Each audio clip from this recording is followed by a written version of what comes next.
دوستو آج کی اس ویڈیو میں ہم جمعۃ المبارک کے اس وقت کے متعلق سنیں گے کہ جس میں ہر دعا مقبول ہوتی ہے۔ جیسا کہ حدیث میں ہے کہ جمعہ کے دن میں ایک گھڑی ایسی ہے جس میں بندہ اللہ سے جو بھی مانگے اللہ پاک وہ عطا فرماتا ہے۔ تو جمعہ کے دن میں وہ کون سی ایسی گھڑی ہے کہ جس میں دعا مانگی جائے تو اللہ دعا قبول فرماتا ہے؟ اس کے متعلق آج ہم پاک نبی کی احادیث سے سنیں گے کہ وہ کون سا وقت ہے۔ آپ سے گزارش ہے کہ اگر آپ چینل پہ نئے ہیں چینل کو سبسکرائب کریں، بیل آئیکن کا بٹن کلک کریں تاکہ ہر آنے والی نئی ویڈیو آپ کو مل سکے۔ ویڈیو کو لائک اور شیئر کر دیں۔ تو چلیے سب سے پہلے ہم جمعۃ المبارک کے اندر جو لوگ نماز پڑھنے آتے ہیں ان میں کس کس طرح کے لوگ آتے ہیں اور انہیں کیا کیا ملتا ہے، یہ ایک حدیث سنتے ہیں۔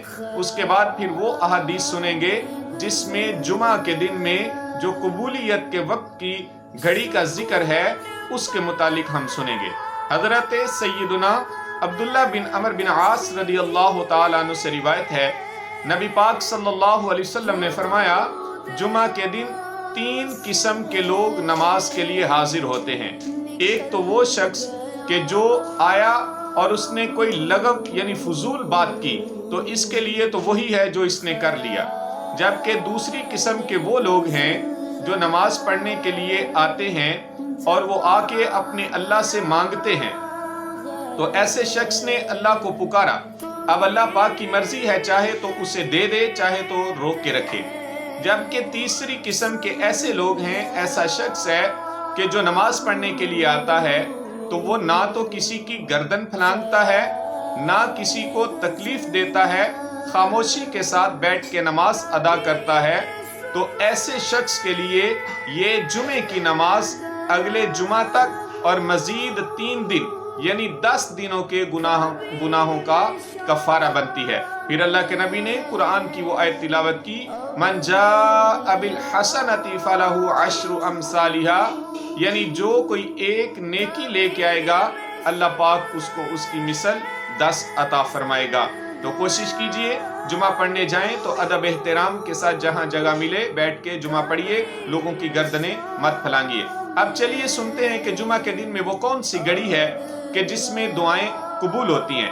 تو حضرت سیدنا ابو ہریرہ رضی اللہ تعالیٰ عنہ سے روایت ہے کہ نبی پاک صلی اللہ علیہ وسلم نے ایک دن جمعہ کی نماز کا تذکرہ کرتے ہوئے فرمایا کہ جمعہ کے دن میں ایک ایسی گھڑی ہے کہ اگر اس ساعت میں مسلمان نماز پڑھتے ہوئے اللہ پاک سے سوال کرے تو اللہ پاک اسے وہ چیز ضرور عطا فرمائے گا۔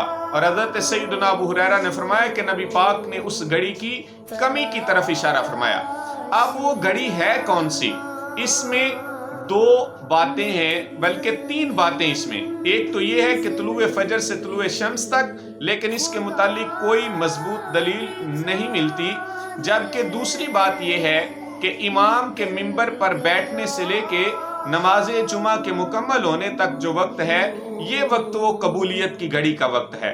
جبکہ تیسری بات یہ ہے کہ نماز عصر سے لے کے مغرب کا جو وقت ہے یہ والا وقت قبولیت کی گھڑی کا وقت ہے۔ اور اس کے متعلق پاک نبی صلی اللہ علیہ وسلم کی حدیث ہیں۔ سب سے پہلے ہم وہ حدیث سنتے ہیں کہ جو امام کے منبر پر بیٹھنے سے لے کے نماز جمعہ کے مکمل ہونے تک ہے وہ حدیث سنتے ہیں۔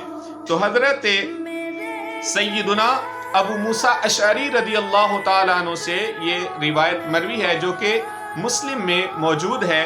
حضرت سیدنا ابو موسیٰ اشعری رضی اللہ تعالیٰ عنہ نے فرمایا کہ وہ ساعت جو قبولیت کی ہے اس سے مراد امام کے منبر پر بیٹھنے سے لے کے نماز جمعہ کی انتہا تک کا وقت ہے۔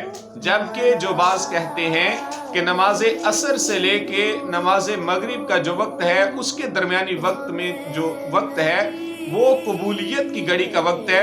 تو اس کی دلیل یہ احادیث مبارکہ ہیں جس میں اللہ کے نبی صلی اللہ علیہ وآلہ وسلم سے حضرت عبداللہ بن سلام نے پوچھا کہ یا رسول اللہ، ہم نے قرآن میں جمعہ میں قبولیت کی ساعت کے متعلق پڑھا ہے، اس سے مراد کون سی ساعت ہے؟ تو اللہ کے نبی صلی اللہ علیہ وسلم نے آپ کی طرف اشارہ کر کے فرمایا کہ تم اس ساعت کی بات کر رہے ہو حضرت عبداللہ بن سلام فرماتے ہیں کہ جی ہاں، یعنی ساعت کے کچھ حصے کی. تو آپ نے عرض کی جی ہاں بالکل میری یہی مراد ہے کہ وہ کون سی وہ ساعت کا کچھ حصہ ہے، یعنی کچھ وقت ہے جو قبولیت کی گھڑی ہے. تو اللہ کے نبی صلی اللہ علیہ وسلم نے فرمایا کہ وہ یہی وقت ہے، یعنی عصر اور مغرب کے قریب کا وقت ہے.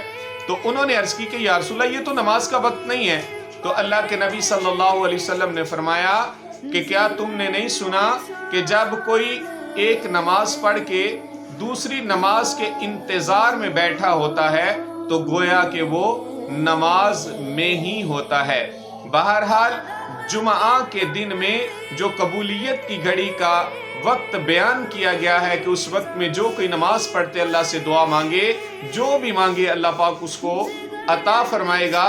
تو اس سے مراد یا تو امام کے منبر پہ بیٹھنے سے لے کے نماز جمعہ کے مکمل ہونے تک کا وقت ہے، یا پھر عصر کی نماز سے مغرب تک کا درمیانی وقت ہے. تو کوشش کیجئے جمعہ کے روز میں اپنا وقت ضائع مت کیجئے. جب آپ جمعہ کی نماز کے لیے جائیں کوشش کریں کہ وقت سے پہلے پہنچے، امام کے منبر پہ آتے ہی توجہ کے ساتھ خطبہ سنیں، نماز کو مکمل کریں، اور جو بھی آپ کی جائز حاجت ضرورت ہو ضرور من ہی من میں اپنے اللہ سے مانگیں. دعا کے لیے یہ ضروری نہیں ہوتا کہ آپ با آواز بلند بولیں یا ہاتھوں کو اٹھائیں، یہ لازم نہیں ہے. آپ من ہی من میں دل میں بھی اگر اللہ سے مانگنا چاہیں تو بالکل مانگ سکتے ہیں. وہ ذات علیم بذات الصدور ہے، دلوں کے بید میرا اللہ جانتا ہے. آپ اپنے من ہی من میں بھی اللہ سے جو چاہیں مانگیں، میرا اللہ ضرور عطا فرمائے گا. ویسے بھی یہ ماہ رمضان کا جمعہ ہے تو ضرور کوشش کریں کہ اپنے من کی مرادیں اپنے رب کے سامنے رکھیں، میرا اللہ ضرور عطا فرمائے گا. اللہ پاک ہم سب کا حامی و ناصر ہو.